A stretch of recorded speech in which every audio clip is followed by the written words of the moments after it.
Hello viewers, నేను doctor Sumeena Reddy, fertility consultant and gynaecologist, Fertilica IVF, Hyderabad.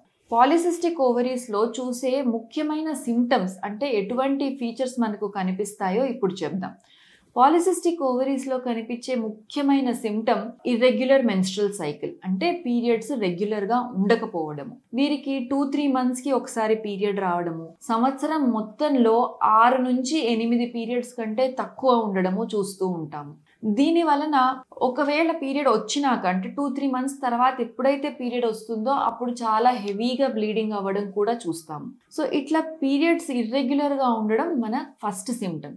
ఇది చిన్న ఏజ్లో అంటే పీరియడ్ స్టార్ట్ అయిన వెంటనే పుష్పవతి అయినాక 12-13 years అమ్మాయిల్లో చూడవచ్చు, లేదా 20-25 years వచ్చాక సిమ్టమ్స్ స్టార్ట్ అవ్వచ్చు. కొన్నిసార్లు ఒక బేబీ పుట్టిన తర్వాత 30sలో కూడా సిమ్టమ్స్ స్టార్ట్ అవ్వచ్చు. ఒక్కొక్కరికి ఒక్కొక్క టైంలో సిమ్టమ్స్ స్టార్ట్ అవుతూ ఉంటాయి. దీంతో పాటు బాడీలో టెస్టాస్టిరాన్ హార్మోన్ పెరగడం వల్ల హెయిర్ ఫాల్ అవ్వడము, మొటిమలు, అన్వాంటెడ్ హెయిర్, ఇటువంటి సిమ్టమ్స్ ఉంటాయి. అట్లాగే ఇన్సులిన్ రెసిస్టెన్స్ వలన బరువు ఎక్కువ పెరగడం చూస్తూ ఉంటాం. అట్లాగే కొంతమంది సన్నగా ఉన్న వాళ్ళలో కూడా పాలిసిస్టిక్ ఓవరీస్ చూస్తాము.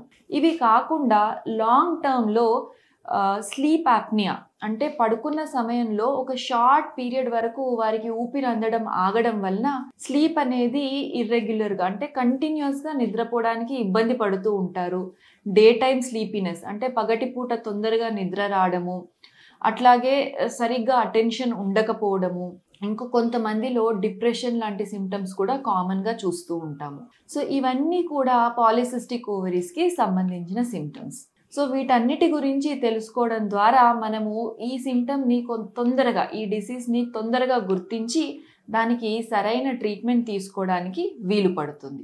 సో పాలిసిస్టిక్ ఓవరీస్ ఉండే వాళ్ళలో ఇంకొక కామన్ సిమ్టమ్, అన్నిటికంటే ఇంపార్టెంట్ సిమ్టమ్ ఇన్ఫర్టిలిటీ. అంటే పిల్లలు పుట్టడానికి లేదా పిల్లలు ప్లాన్ చేసుకున్నప్పుడు దానికి డిలే అవ్వడం కూడా చూస్తాము. ఇన్ఫర్టిలిటీకి ముఖ్యమైన కారణం ఏంటంటే వీరిలో ఉన్న హార్మోనల్ ఇంబ్యాలెన్స్ వలన టైంకి every month day 12 to day 14 మధ్యలో ఎప్పుడైతే ఎగ్ రిలీజ్ అవ్వాలో అప్పటికి ఎగ్ పెరిగి రిలీజ్ అవ్వదు. వీరికి బాడీలో చాలా ఎగ్స్ ఉంటాయి కానీ అవి టైంకి పెరిగి రిలీజ్ అవ్వకపోవడం వలన ఇన్ఫర్టిలిటీ లేదా సబ్ఫర్టిలిటీ చూస్తాము.